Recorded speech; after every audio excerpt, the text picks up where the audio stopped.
Okay, yes. This is a combination of COMP620, Information Privacy Security, and 422, Information Privacy and Security. They are both pretty much the same material. There's the undergraduate and the graduate course. I apologize, the undergraduates were right next door on Wednesday looking for the instructor. I was over here. I don't know why you were over there, but it's because that's what they said to me. Nobody told me I was teaching 422. Well, they did Wednesday evening after a flurry of emails and some negotiation, but we're teaching 422 and 620 all together, one happy group. So the graduate students can go to sleep for a few minutes where I real quickly go through the syllabus material for 420. The syllabus is out on the web. Make sure you look at the 422 syllabus. Okay, as you might know, I'm Ken Williams. I've been here for a long time. You can do the arithmetic. Retired about 3 years ago, and I still stuck teaching classes. I've been programming for a really long time. Okay, yes, this is a merger of 3 different sections. The online section and the in-class section of 620, and then the in-class section of 422. So we're all together, we're all getting the same lecture, doing the same readings. The requirements, the assignments for 422 are different than the requirements for 620. One should hope that the graduate students can do a little bit more, but work at a higher level than the 422 students. Not to just diss all the 422 students. And I happen to know, having taught for like 30 years, that there are a lot of undergraduates, so much better programmers and computer scientists, the graduate students. But ignoring that issue, it's graduate class. Okay, and undergraduate class. So the assignments are different. Again, this is a kind of introductory class to cybersecurity. It's a breadth class. We're talking about a little bit about a lot of material in computer security. We're not going to try to go into too much depth in any particular area, but we are going to talk about a lot of material. Okay. I don't have an office, which means office hours are a little difficult. I'm just this poor itinerant instructor, you know, making his preparing for his class under some bridge overpass. But if you want to contact me, if you want to talk to me, email me, text me, call me. We can Zoom together. We can meet in person someplace. I don't have a fixed time for student hours because, again, I've been here for 30 years and I've had office hours, and nobody comes to office hours. Or if they do come to office hours, is that student who's going to get an A anyway. The person who needs to come to office hour, who needs to understand the material, rarely comes. So, but if you want to meet with me at any reasonable time, just contact me. We can Zoom together. We can arrange a meeting on campus, up at the department, or student lounge, or wherever, and we can do that. But otherwise, I'm going to wait for you to contact me, because my usual just waiting there, sitting in front of the computer for 2 hours has just become kind of boring. Okay, grades. How do you get grades in this class? Really easy. There's 3 exams and a final. Each one is worth 20% of your grade. That's a total of 80%. And then there'll be some assignments. That's worth 20%. If you're a graduate student, you notice this is slightly different. Graduate students have a paper, the undergraduates do not. Okay, and of the assignments, and I don't think it'll be a lot, like half a dozen or so, I'm going to drop the lowest one. So whatever grade, so if you don't do one, that's a 0, and I'll drop that one. But that allows you to screw up at least once. Okay. Grading scale. Here is the ever kind and wonderful grading scale. Look at that. You can go down to 87 and get an A. Not like the public schools, you got to get 93 to get an A. What do you do something that's 93% correct? I don't. You go all the way down to 62 and get a C. If you're undergraduates, these are bad. I don't know if you have to get a good grade in this class. it's a elective, so it may not. Obviously, F's are bad grades. Don't get below 50%. It's an F. That's a bad grade. You should be able to get through this class. It is my goal to teach the material and not to flunk you. Most people who have flunked in my class, and there's been a whole bunch, really worked hard to flunk. I mean, some of these people, they don't come to class, they don't do the assignments, they don't even take the tests. And then they come to me at the end of the semester. What can I do to get an A in this class? There ain't nothing you can do to get an A in this class. You are gone. Okay. The final exam of this class is moved. It's not the time the university is scheduled. The university wants you to be at 4 o'clock on December 9th, which is the last time on the last day of finals. I did not want to wait to the last time on the last day of finals. I have other things to do. I want to race that day. At least the day after. So I moved it to Monday, December 5th. Now, Monday, December 5th is scheduled time for people who have classes at 5 o'clock. Well, since this class was from 4:30 to 5:45, nobody has a class. Hopefully, nobody has a class in the last, 4:45 to 5. So yeah, we got some. We've got so it's gonna be 5 o'clock on December 5th. I will tell you that as we get closer. But you heard it. Understand? Okay. There are a bunch of, how many do we have? We only have, we have 13 online people. Hi. Right now, and a whole bunch of, I gotta stay in front of this so they can sort of, they don't want to see me. I don't want to see them. A whole bunch of people online. We have 31 people online and 35 people not online. So you are a subset of the 35 people. That's 66 people, I think. So the exams will be online because that's kind of how you have to do it for online people. So everybody's going to be doing online exams. They will be typically a wide range of time. My usual thing is the day of the exam. I start the exam at 6 a.m. and you have to be done by midnight. It does not take 18 hours to do the exam. It should only take an hour, whatever. But you have a wide range because I know some people are working, some people, have other things they have to do. So you can just do it that day. Yes, ma'am. On exam day before we start class? Probably not. Probably not, yes. Unless you have a reason. Yeah, I have the schedule's almost done. I've only got 4 days to figure out. So I'm working on that. Yes, you look at the syllabus, you'll notice the schedule is pretty much blank. The exams are on the syllabus. Holidays are on the syllabus.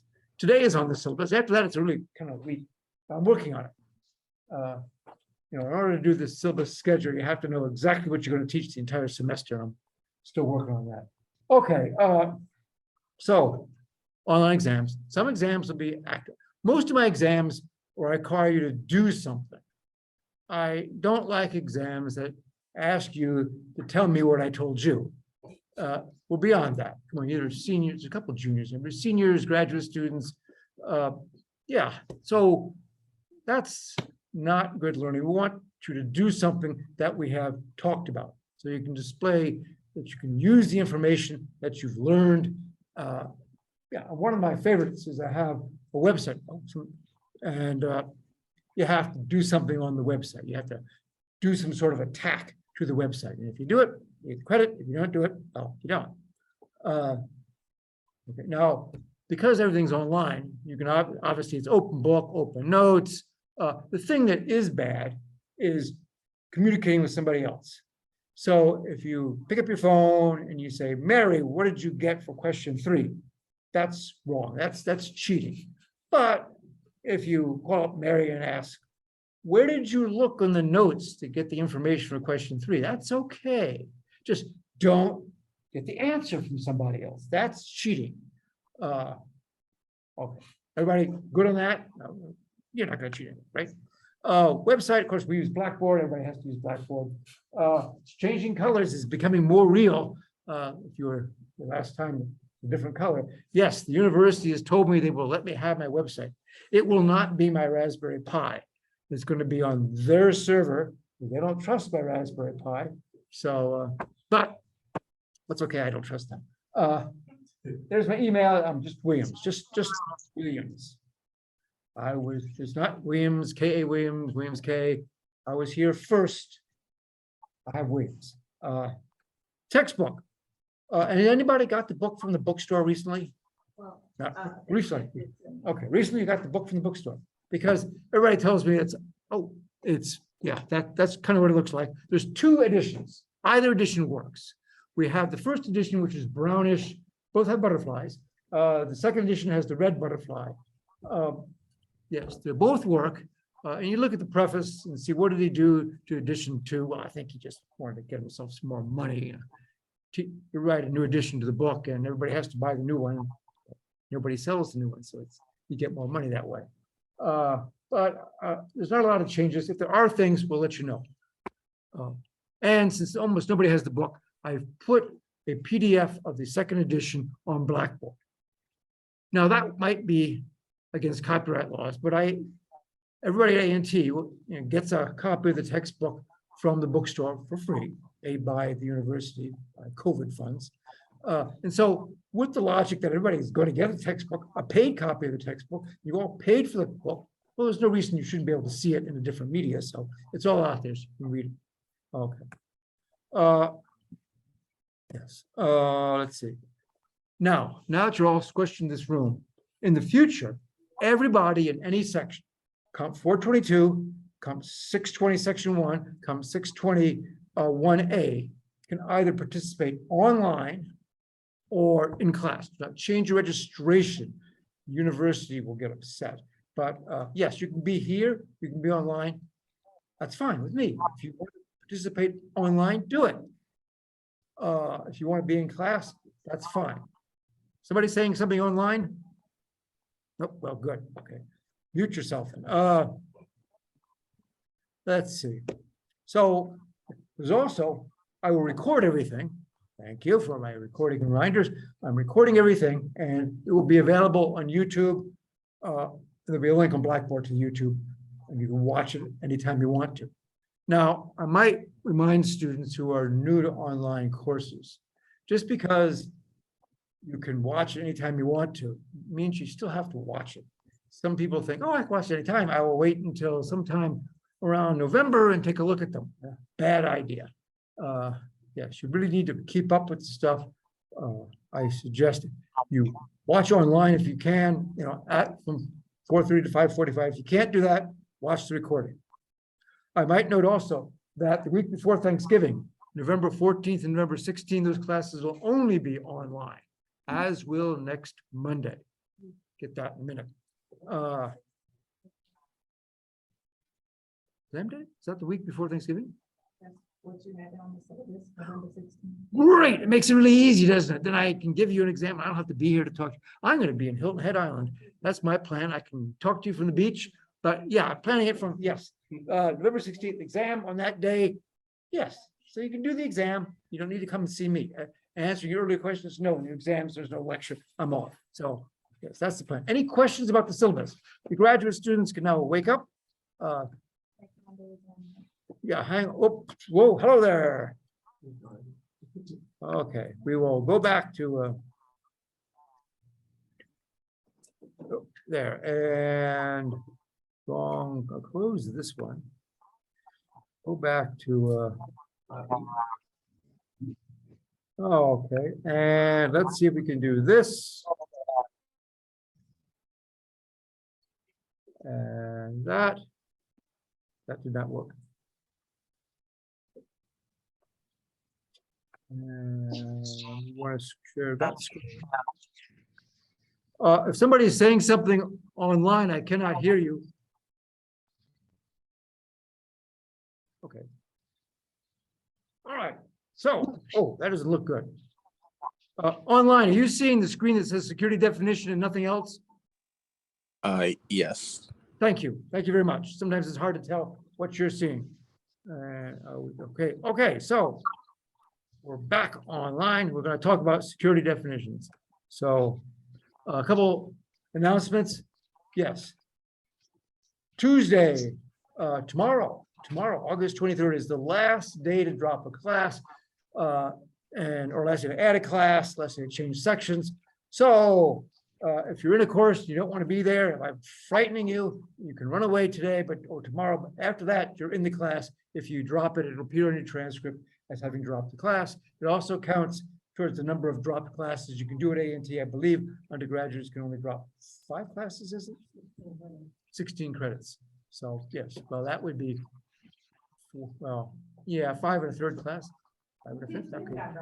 Yeah, drop a lab. Okay, so, but you know, generally you don't want to do that. You want to kind of save those as much as you can. But if you drop before 5 o'clock tomorrow, it doesn't count. So make sure you think about that. Make sure you get your schedule all worked out by tomorrow. Hello? Somebody out there make a noise? I can't hear what they're saying. So, okay, there are 2 TAs for this class. 2 of them. There they are. There's their email. That's going to be in the syllabus. I just found out about the second TA today. So, all right, come on in. And as I mentioned, Monday we're going to have a different. One of the TAs is going to be lecturing the class. I will not be here. I will probably be in an airplane flying around, coming into Greensboro at that time. I'm flying away for my 50th high school reunion, actually 51st. We got kind of COVIDed out. So I'm old, you know, it's a long time ago. So, you know, it's not like you go and say, well, what is Fred doing these days? You go, is Fred still alive? Yes. So I've been planning that for a long time. I bought tickets before they asked me to teach this class. So I'm going to go. And Mr. Ravel will be teaching the lecture. I will make the slides. I don't see there be any problem. Oh, and by the way, the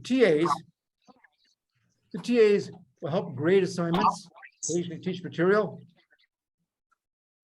And but I am in charge of all the grades. I'm responsible for all the grades. So if you have questions about the grades, see me. If you're online, if you have anything to say, please mute yourself. I will. Okay, so good for the announcements. All right, today we're going to look at some formal definitions of security, talk about access control, and talk about how Microsoft does them. Hang on here.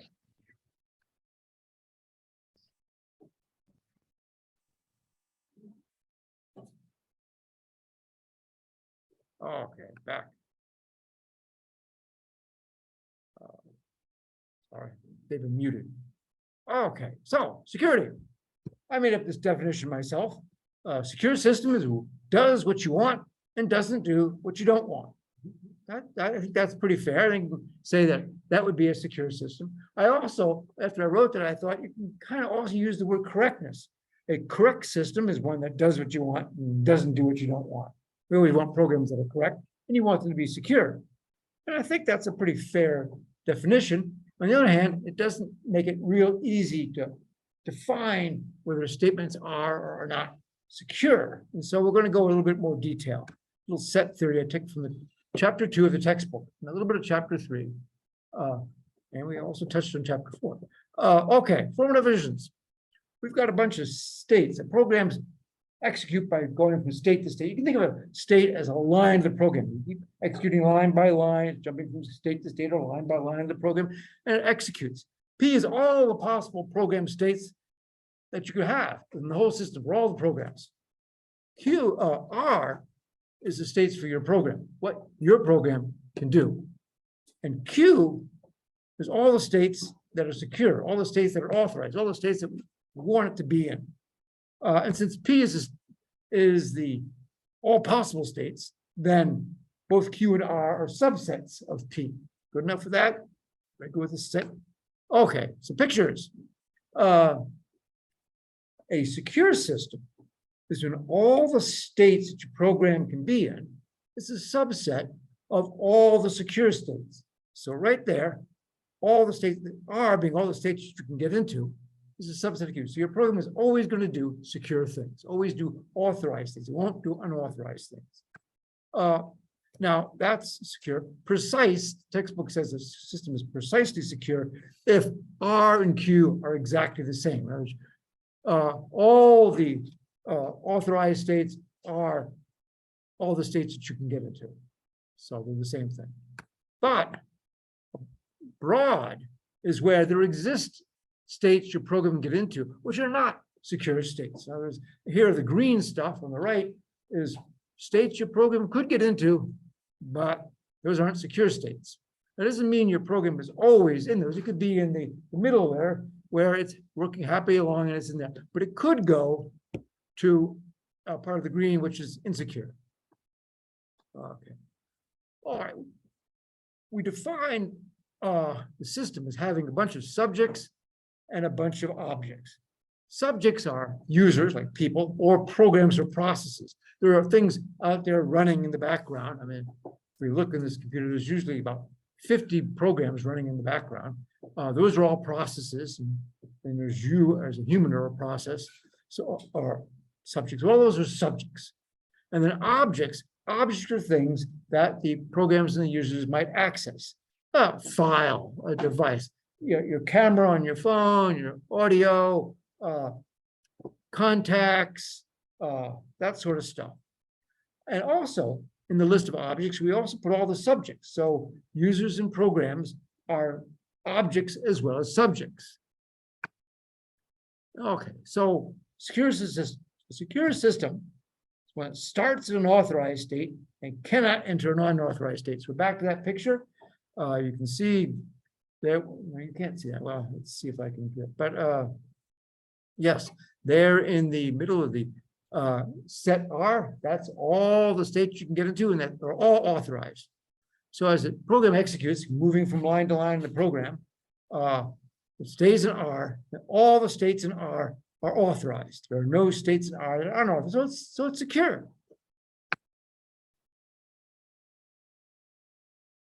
Breach of security is when your system doesn't do what you want here.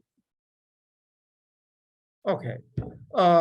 Breach of security. Breach of security occurs when it does something that's unauthorized, unsecure, moves into a state that's unsecure, something that's doing something that you know is not secure, and so it moves into an unauthorized state. So it's a state in R that's not in Q. So it'd be the green state over on the right.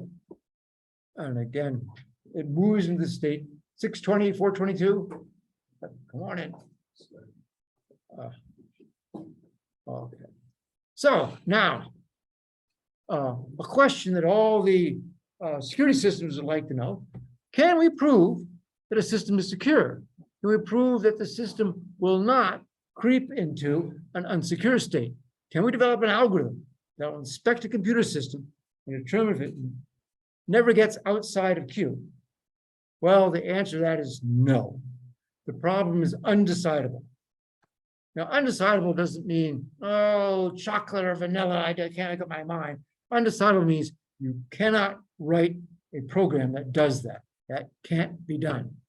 There are a bunch of undecidable or unknown, not unknown, programs with non-computable problems.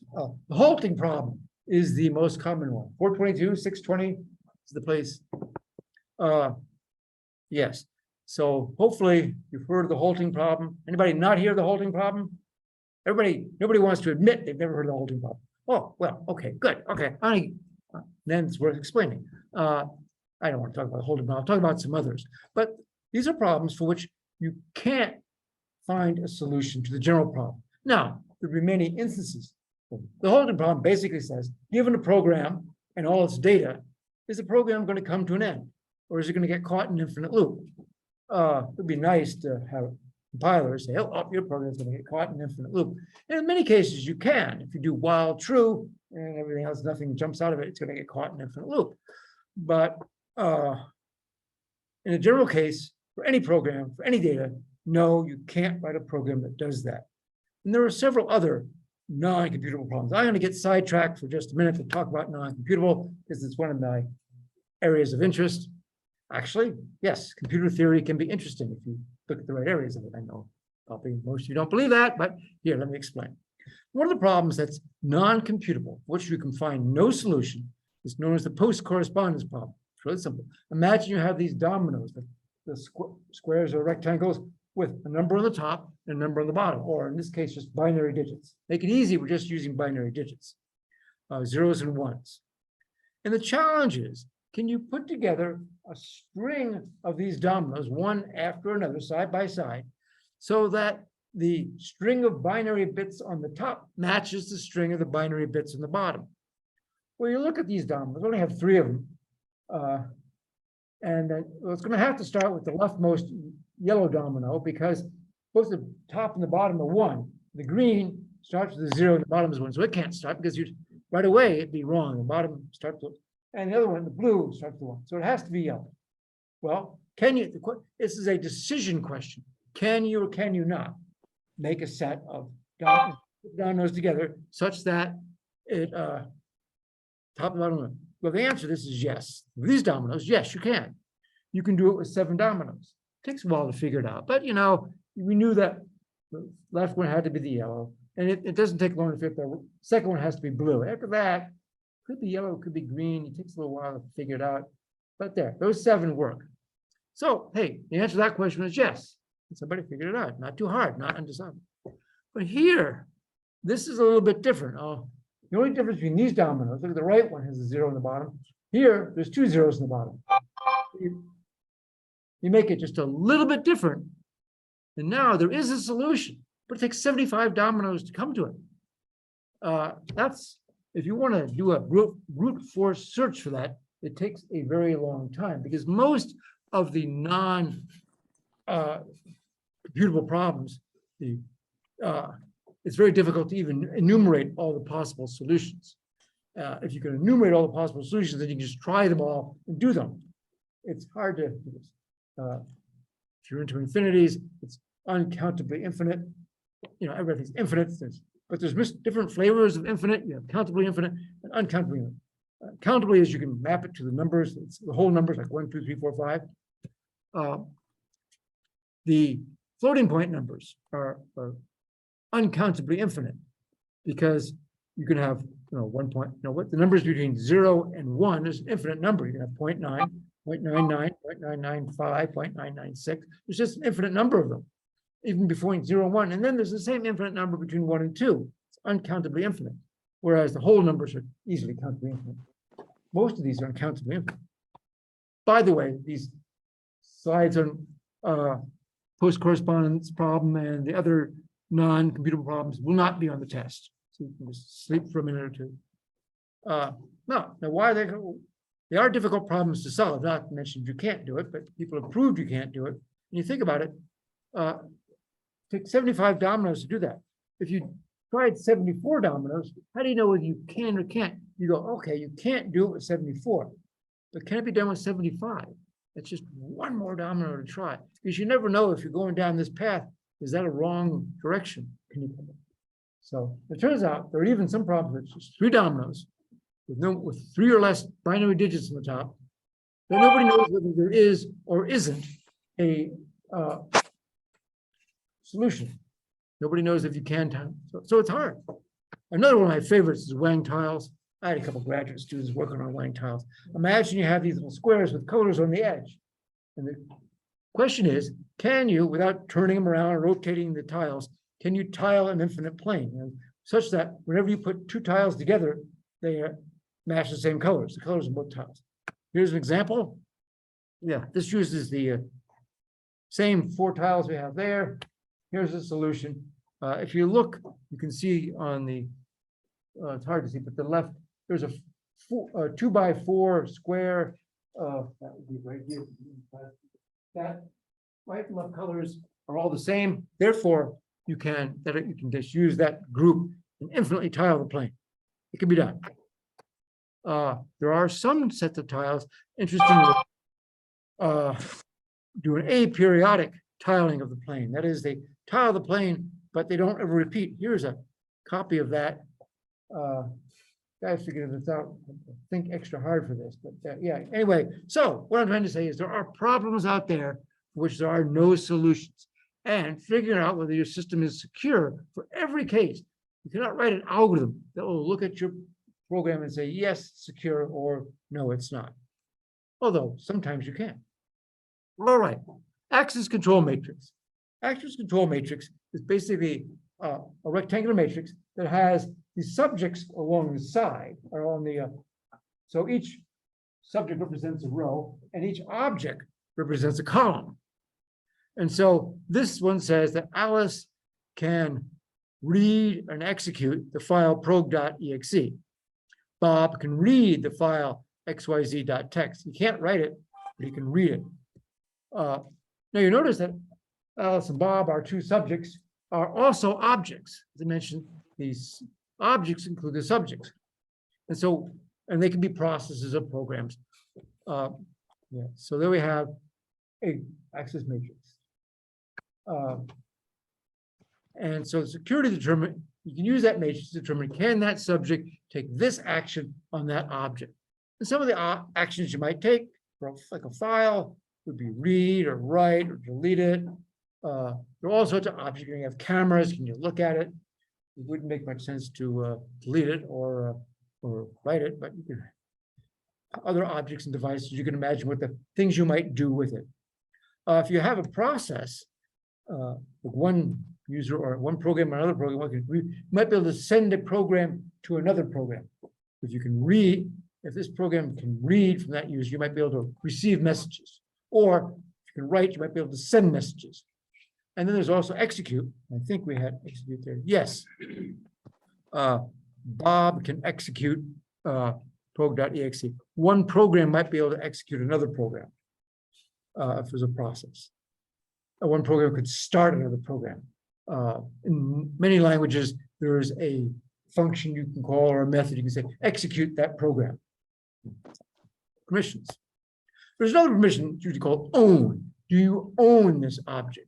If you own the object, that means you can do additional things. Usually you can give away the privileges. It's a special permission. Usually when you create an object, you will become the owner. Processes also own themselves. You can do things. So a process or user can allocate responsibility. So Alice has a file rabbit.txt. You can let Bob read rabbit.txt, or let Bob read or write rabbit.txt, but only if Alice has that permission. In other words, you can only give away permissions that you already have. You can't give away permissions that you don't have. Talk about that in a few minutes. So anyway, if you own an object, you can grant permissions to other users. In the Microsoft world, you have to have full control in order to access or to grant permissions to somebody else. Okay. If you were in 620 and you're here last class, we talked about the security goals of confidentiality, integrity, and availability. If you missed that, you can go back and watch the video or the slides. But basically, confidentiality means you keep your information secret so nobody else can see it. Integrity means I got the information, nobody else can change it. And availability means I got a system and nobody else can make the system unavailable. As you can't crash the system so nobody can use it. We've got some definitions of those coming out of chapter 4 of the textbook. So, and all three definitions, one for confidentiality, one for integrity, and one for availability. And all of them, first sentence is the same. We're going to have X be a set of subjects. And I is some information. And so it's in one object and set of all objects. So you've got some information and you got a subject, the subjects. Confidentially means kind of a negative definition. It means the information is confidential with respect to this group X subjects. If no member of X can obtain any information about I. So it doesn't say that you can, it says it's confidential to this group if they can't access it. So information is confidential if nobody in this group can see the information or even verbally not even know that it exists. So that would be confidential. Integrity is similar, and it says integrity is information with respect to the members of the X group that they can trust I. We're going to be talking a lot more about trust in the future in other classes. Basically, trust means you have some sense of, some sense like in English that you can trust the manufacturer of the information, people who created the information. If Microsoft made the program, you might think, yeah, I'll run it on my PC. I trust that Microsoft won't try to steal my information. You might be misguided, but at least you can trust them. You can also trust that trust has to do with where did it come from. Do I trust where this information came from? Just because I might trust something Microsoft, and this thing says Microsoft widget program didn't really come from Microsoft. If it doesn't, you may not want to trust it. And then also, did it come from Microsoft once, but somebody's modified it a little bit to that program to do some extra stuff that you don't want done. So its integrity means it hasn't been changed and it came from where you thought it was. Okay. And then availability. Availability means that if you have some information, then all the members of X can access it. In this case, the group X is allowed to get the information.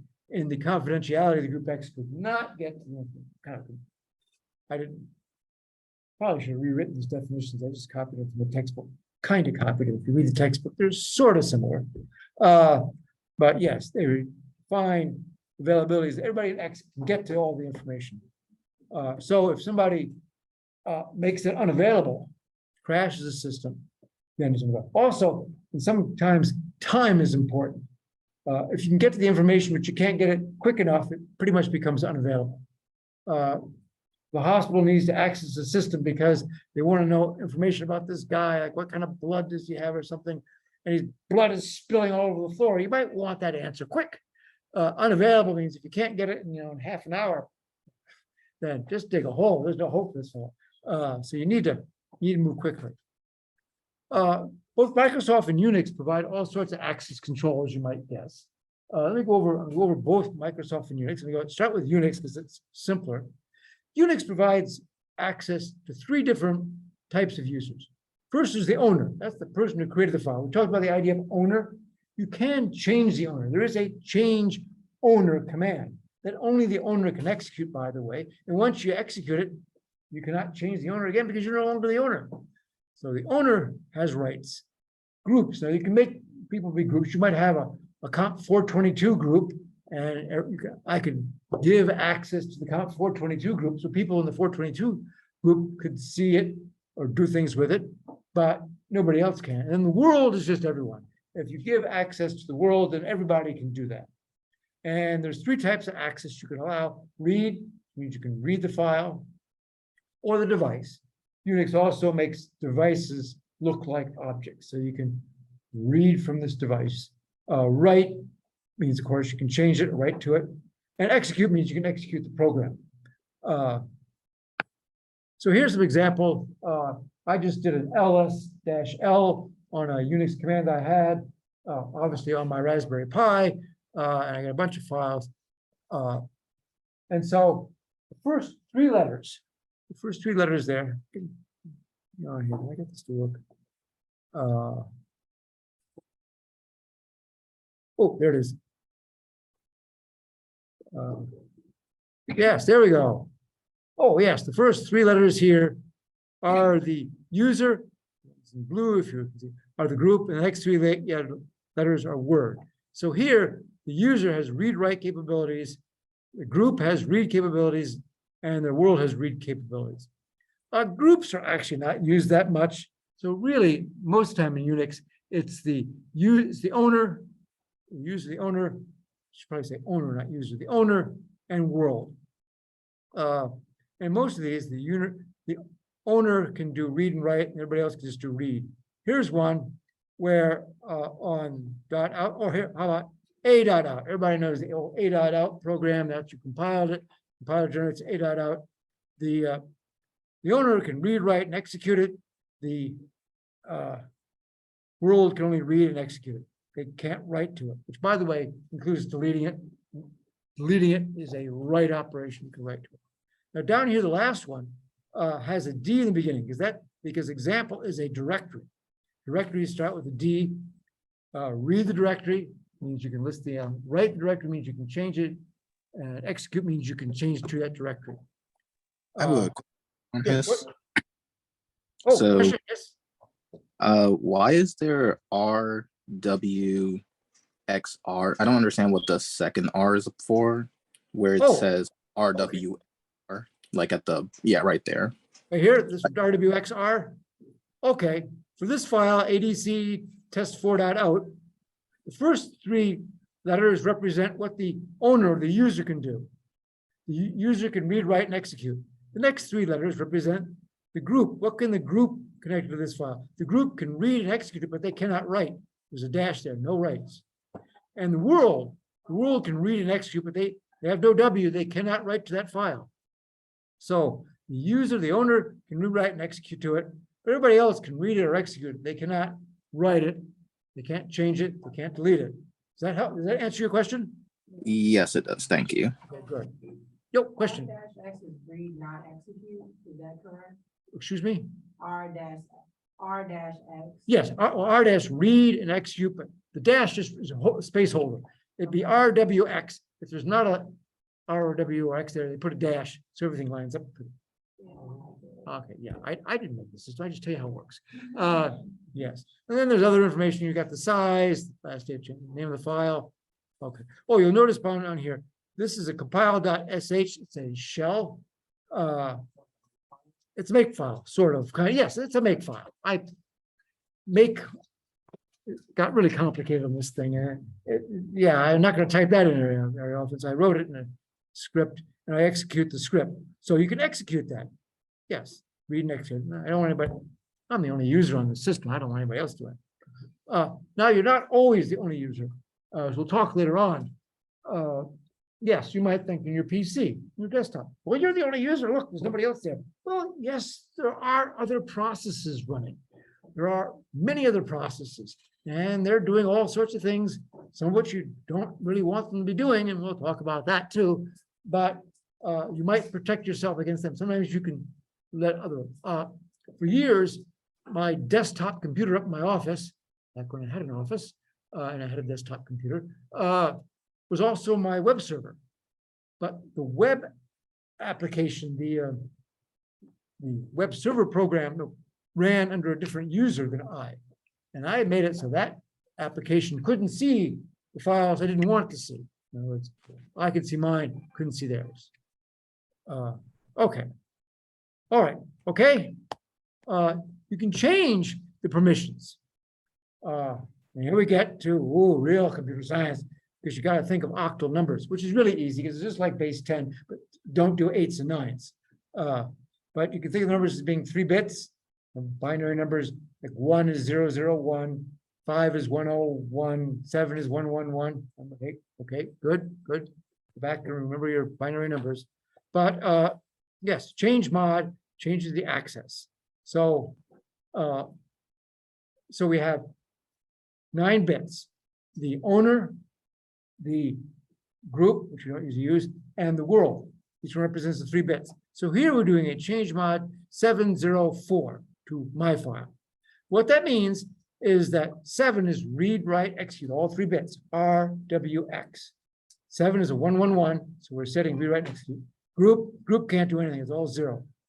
And the world is 400, which means it's read, no write, no execute. So the owner can do everything, the world can just read it. Make sense? Right? Yes. It makes sense, but still, how do we remember what the different numbers are going to be? Never mind. Binary. Okay, we got questions about the binary thing? It makes sense now. Sort of. Okay, you got it. I apologize to the biologist of our class. Yes, you have to know a little bit of binary, but don't worry, we're not going to do much of this. All right, but we are going to occasionally, because I'm just evil and cruel, ask you questions about this.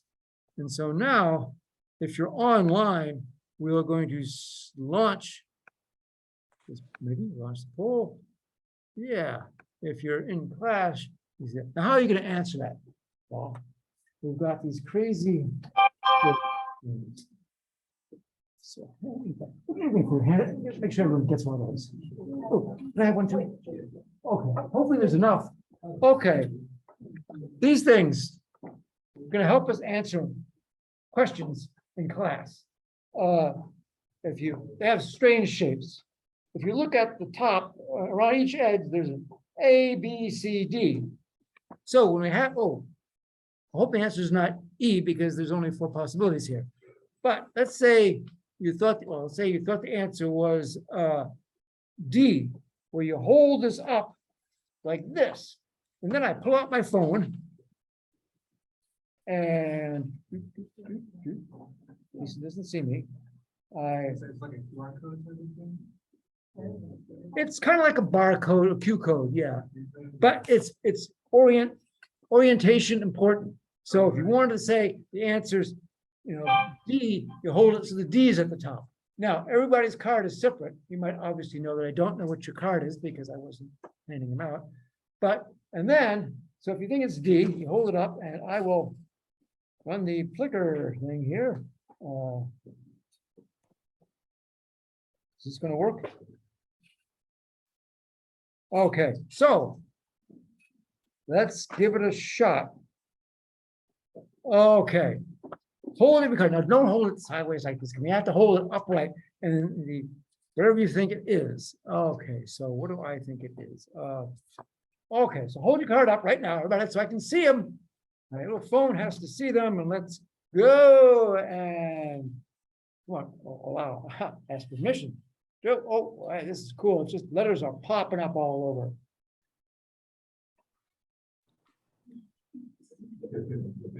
Okay, we are done. Okay. Have a card. Okay, well, there were, all right, end poll here. Where is it? That's really annoying. My mouse won't move over there. Yeah.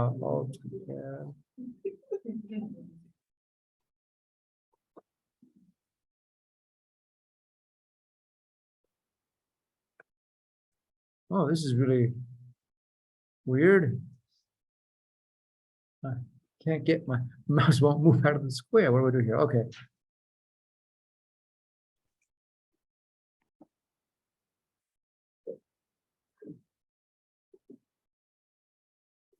Where are we?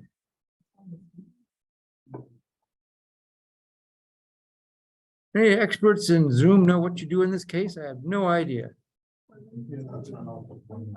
What? Well, yes, I would. Except I point out, turn off the pointer. You have to move your mouse to the pointer thing and turn it off. Yes. Well, hang on. Well, darn. I was trying to do the Alt tab. Yeah, I can do the Alt tab and get the different.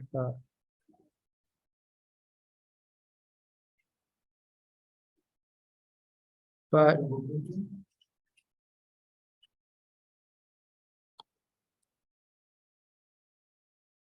I can tab through this, but I can't get to the questions.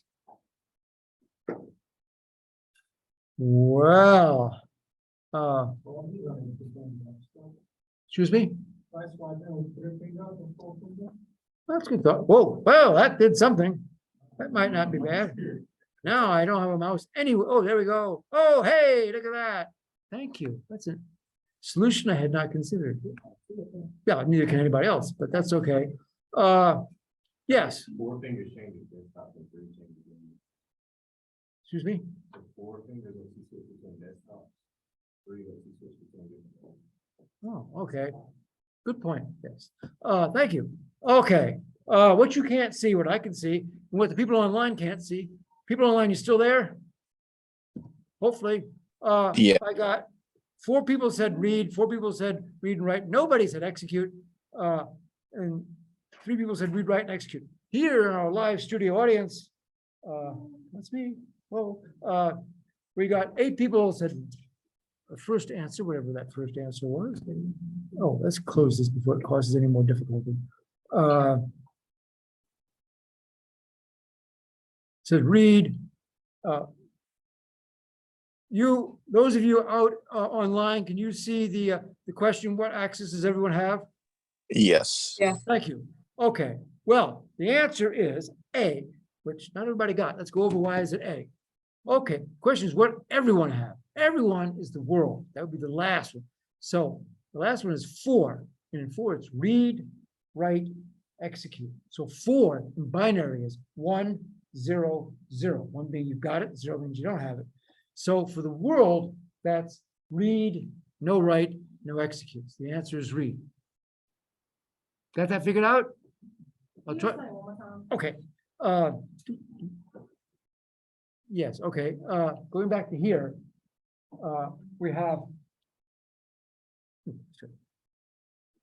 1, 2, 3, read, write. Think of it as being binary bits because we're computer science people or we're taking computer science classes. And so 1 means you've got the ability, 0 means you don't. So here in the first one, the owner, the user, read and write has read and write, but no execute. So that'd be 110, which in binary is a 6. So that's a decimal 6. If it's 110, it's a 6. Here on the right, we have a read, but nothing. So it's read is a 1, write is 0, execute 0. It's 100. 100 is a 4. So this first one you can look at as being 644. That makes sense. This one down here, it'd be 755. Hey, I didn't make the system, but that's what it means. Okay, I won't do that to you too often. I just want to see if you're, sometimes people are falling asleep. I got more questions. I just threw it. That's just a softball. Wait till we get the real questions. Oh, no. Okay, all right. Now, we got these axis control matrices. We've got, the objects along the horizontal axis and down the left side, we've got subjects. Well, that can get to be really big. Imagine how many users there are on a shared user system. How many files do you have in the system? Plus all the users, you multiply them together and you get a really big number. So systems do not just hold the great big matrix because it gets to be great big. So they generally cut them up into pieces. They can cut them up either into columns, rows. We have capabilities, which are what a subject can do. In other words, that's a row of information. That's what the subject can do. We list of all those things that this user or this process can do. An axis control list does it horizontal, is a column. Who can access this? Let me go to the next slide. It's easier to understand. I like pictures. Okay, a row is a capability. So we can say Alice can read, write, file XYZ. Alice can read and execute prog.x. Alice can send messages to Bob. Bob can do, that's a capability. And so when Alice logs in, the system goes out, finds the capabilities for Alice and keeps that in the system, usually connected some way in the operating system to that user ID.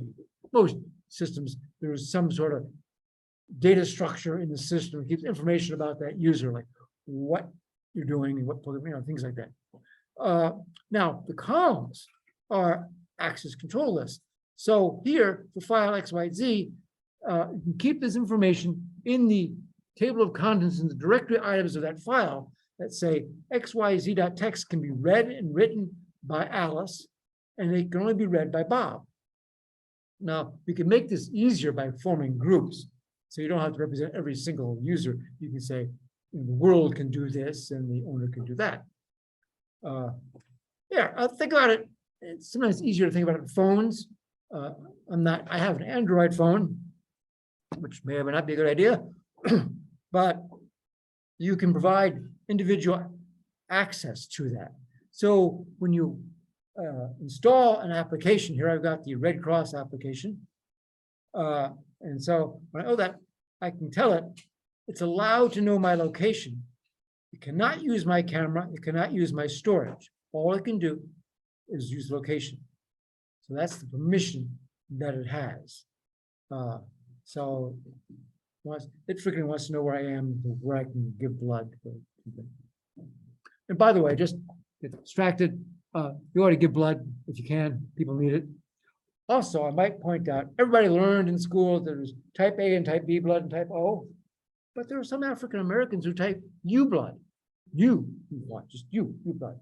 And so if they get bleeding on the streets and somebody's going to try to help them, they got to go out and find some type U blood, which is kind of rare.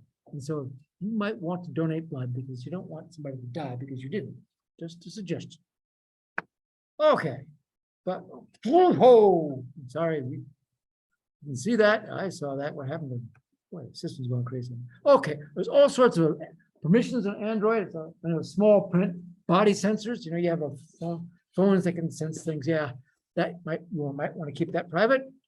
Calendars, camera, can this application use your camera? That's a physical object. Microphone is a physical object. The location is a GPS, it's a physical object. But then there's other software entities that are objects, such as your contact list, sending, look at your photos and other files. And so all those are access. And so a process or an app can be given access to individual items, either they be physical or software. I might also strongly recommend that when you install an app, and it's usually will tell you, Android, well, I don't know how it works in the Apple world, but it wants these permissions. And you can say yes or no. If it doesn't need that permission, don't give it to it. I installed a astronomy app. It's really cool. You hold your camera up to the sky and you can see the stars, and there, just like you see the stars, they have labels here, which is really nice. Press a button, you can see the constellations, really cool. Except it wanted access to my contacts. Why the hell does the astronomy app need access to my contacts? So I didn't give it to it. That's the first line of this software doesn't always do what you want it to do. It's going to go out there into a non-queue state, I can tell you that. Okay. Oh, here's a real question. Let's try this stuff again. Let's see if we can do this without getting lost. So we're going to, okay, get your card out. Online people, there's a poll for this. Hopefully there's a poll.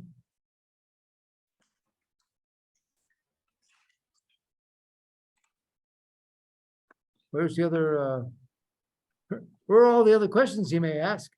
Oh, here we go. There we are.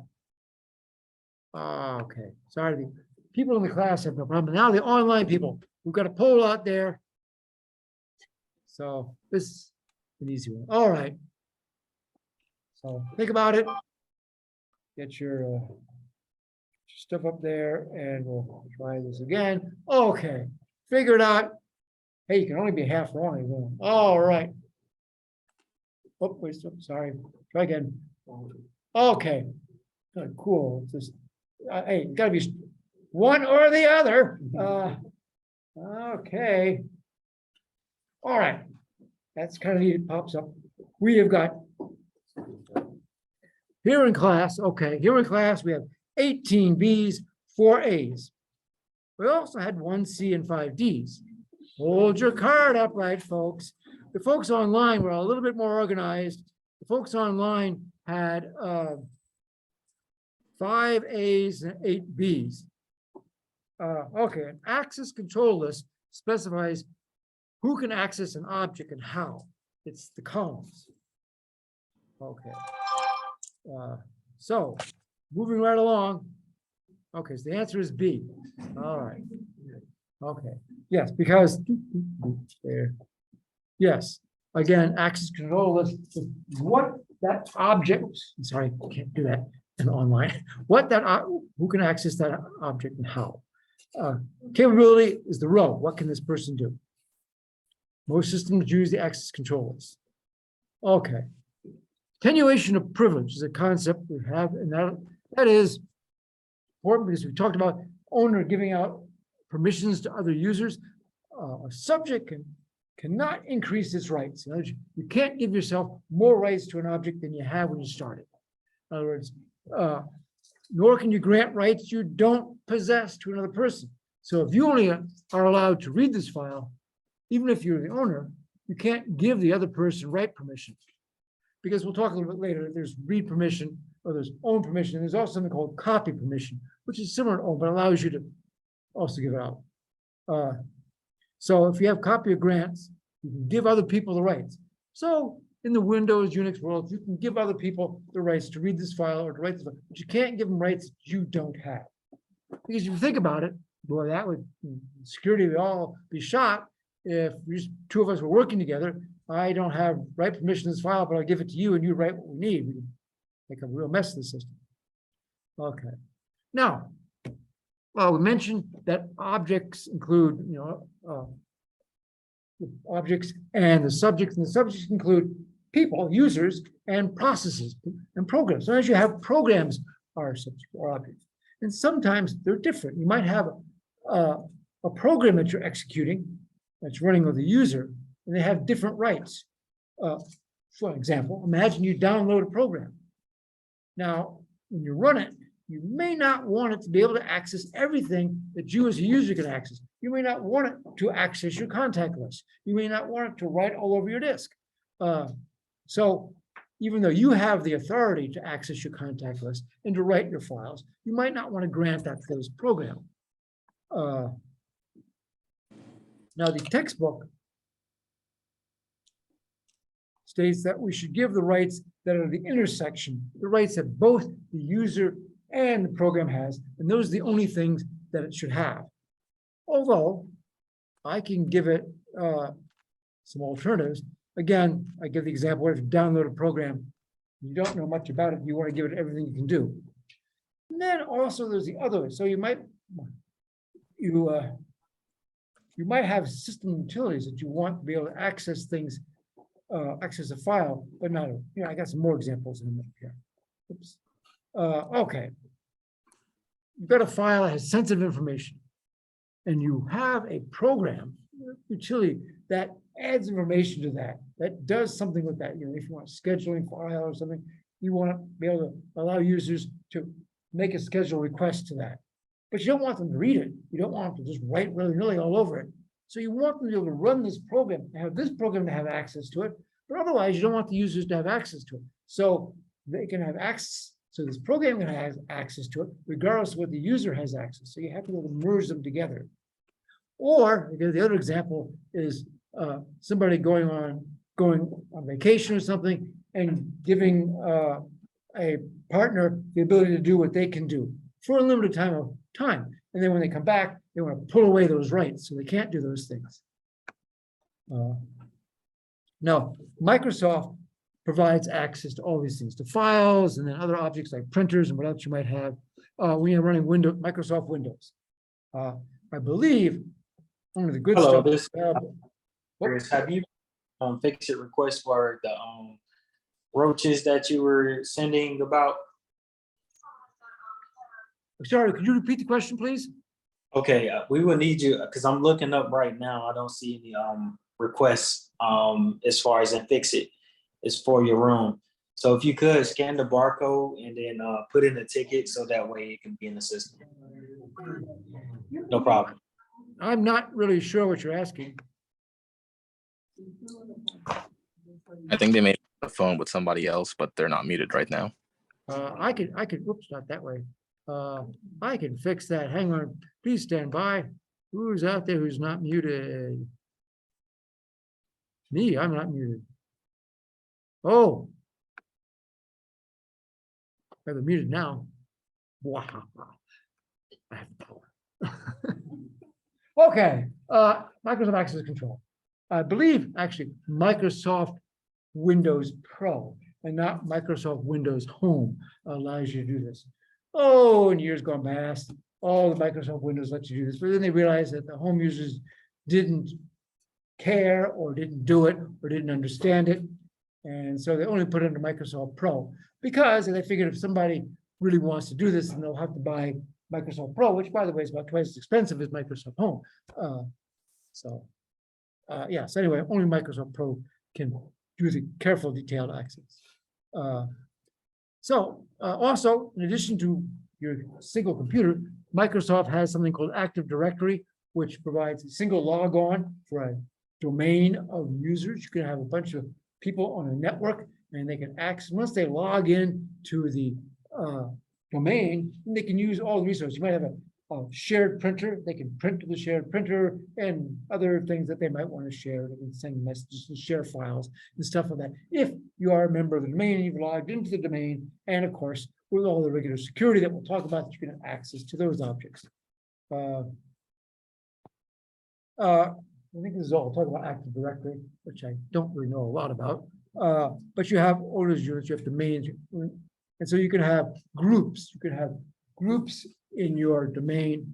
You can also have groups on your computer, and you can provide access to groups. We talked about like in Unix, there's owner group world. Well, this is the Microsoft version of that group. You can form groups and then give access to that group. It's much, much easier than trying to give access to individuals. You can just say, this is my class. I'm going to give access to the comp 620, or comp, 620 class, and then everybody who's in that group can access it. I just have to say, read to 620, so specifying everybody in the class. Now, might say there's only one person on your PC, but there's actually a whole lot of other things. As I mentioned, I used to have my web server on the system. There's all sorts of other things running in the background. There's dozens of programs running in the background of the PC. You go out to the task manager and take a look at all the programs that are running. Now, they don't all have to run under your user ID. They can run under, some run under system. They have system privileges, and others run under different users. And again, the web server ran under a user that was different than me. That allowed me to give the web server user access to certain files, but not other files. Again, we'll talk more about this during the class, but a basic rule of security, when you give out permissions, only give out permissions that they need to accomplish the task. Don't give them more than they need. Usually you don't need to be full administrator. We'll talk about that because full administrator has permission to do lots of things. But maybe if you have a program that's running as full administrator, you don't want to do lots of things. Like you restrict what it can do. In fact, there's also something called assigned access in Microsoft, where you can say this program can run, this user can run that program, period. That's it. And that's really useful for having, well, I say kiosk or a situation where the computer is out available to people and you want them to run this thing, but that's all you want them to do. And you can say this user can run this program. That's it. Now, to make sharing and some of the file access simple, particularly like Microsoft Home, they have concept of shared directories or share. You can go up to a button and say share. And yeah, just right click on any file or directory and there's something for share. You can share them with, although it's relatively limited with whom you can share with everybody. That's a subset of what you can do here. Now, if you happen to have Microsoft Pro, you can go out and look at the file properties under security, and it will show you the different users. The user that you see here is always system. System is the operating system. Typically, the operating system can do everything. This is me. I'm the user, Ken W. My computer is named Donald, after the duck, not the previous president. And then there's administrator, and then there's users. That means everybody. So here, for this particular file, exam1.docx, everybody can read and execute or just read it. Okay, so those are permissions for that file. Now, if you go down here and you click the advanced button, you can then go to this, and it shows you more about the permissions for this file. And here again, we have the 4 users, the administrator, the system, all users, and me, the particular user that's logged in. That was my user ID is Ken W on my PC. It's pretty easy. You notice that I have full control. Full control means I can do everything, including look at this screen and change things. If you don't have full control, you can't change this. And that's the idea of being an owner, that I can give away, I can give permissions to somebody else. And so all the other users have read and execute. There's also this box that says include inherited permissions. If you change permissions, if you want to change it, you can click here and click change permissions, in which case you go to here and it gives, oh, well, you could add them or edit them. Click on one and edit it. And you can specify what permissions you get or they don't get. Now, there's also this inherit permissions from the directory. Okay, when you create a directory, the directory has permissions, just like the file. And when you create a file in that directory, by default, it inherits the permissions of that directory. So all the files in that directory have the same permissions of that directory. Makes it easy. You don't have to go out and change anything. If you want to make all the files in this directory readable to you and nobody else can look at it, fine. You just make the directory that way. Every file you put in there will have that. Of course, you make it only readable to you. You won't be able to put a file in it, but that, ignoring that issue, because you have to write to it. But yes, so you can have it. If you want to give a group or somebody different permissions, you have to unherit. You have to unclick the inheritable permissions. Then when you do that, it gives you the option, should you copy all the permissions it had or just remove them? You say remove them, then by default, the program has no permissions at all, and you probably want to go add some permissions. Or if you're going to copy them, just copy them, then you can change something without changing the whole directory. You might do that. Again, groups, as we mentioned, there are groups of users, Windows and Unix. Here's how you do it. You can define groups in the administrator tool. There's administrators. Again, administrators, you give administrator options, backup operators, users is everybody, particular users, yeah, lots of things. Okay. Domains, those are for you have domain groups. You can also have a local group. In other words, in the network domain, you can have groups. In the local, you can have groups, and then you can provide permissions to a group, either being a local group or a domain group. We're getting too deep in the weeds here, but yes. So you can have groups. And you can give them permissions. There's a list of permissions, which is an eye test to see that, but there's like full control, read, write the file, delete the file, read the file, read the attributes. I mean, can you look at the properties of the file?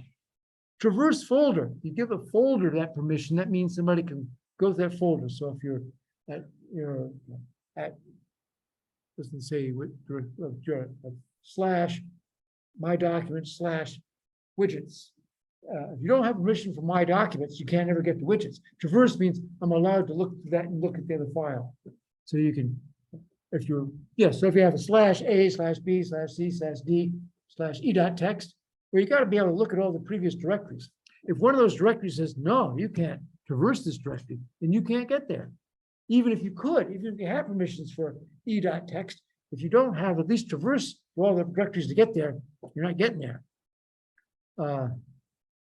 Okay, now, the interesting thing is we have multiple users can belong to all sorts of different groups. The user can belong to this group, can belong to that group, and then you can provide different access to different groups. The fun thing comes up is what if users belong to multiple groups and the different groups have different access permissions? Well, what it does is instead of what the textbook suggests is you give them the intersection because they might have different types of access, you always give them the highest priority access. So if you have a user belongs to multiple groups and different groups have different access to a file, then we give them the highest one. So the lowest is read. If somebody has read, that's all you can get. Read and execute. Write. Full control means you can read, write, execute, and change permissions. And the highest priority one is deny.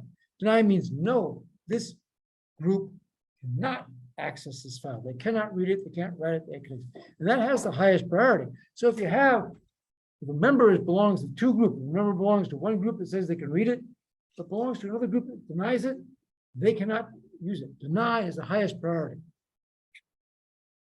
So again, if you don't have any permissions, you don't have. If you have multiple permissions, it's the highest priority one, and of course the highest priority is deny. If you have deny, it being the highest priority, no other group will let you in. So let's try another clicker question here. All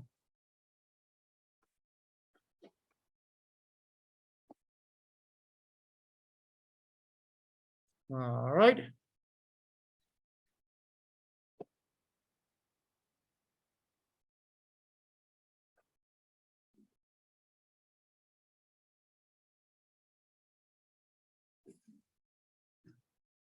So think about that.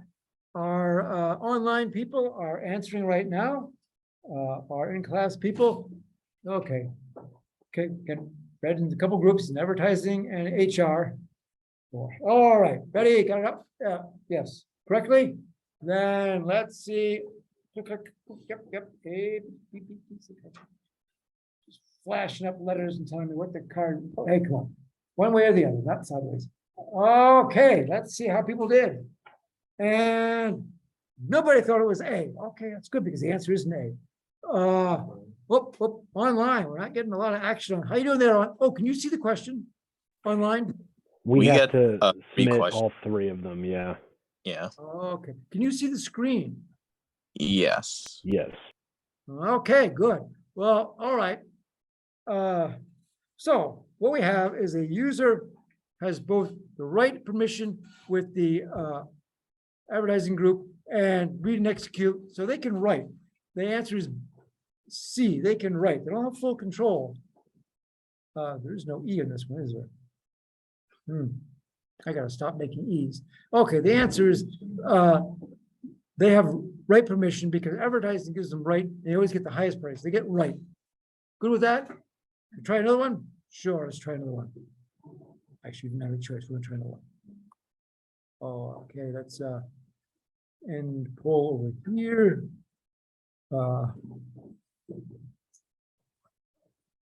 Doing that. How do we get to the next question? Oh, there it is. Oh, okay. Sorry. And we're about out of time. Well, I'll tell you what, I won't torture you with the other ones. Real quickly though, remember 2 TAs in this class, both each class, Monday, online only. So all you people will have to not be here, online only. Sorry, Are you keeping these? you can keep those. I'm even gonna get you a plastic one in the future. Okay. So keep those. Yeah, and Tuesday's the last day to drop. If I frightened you, run away.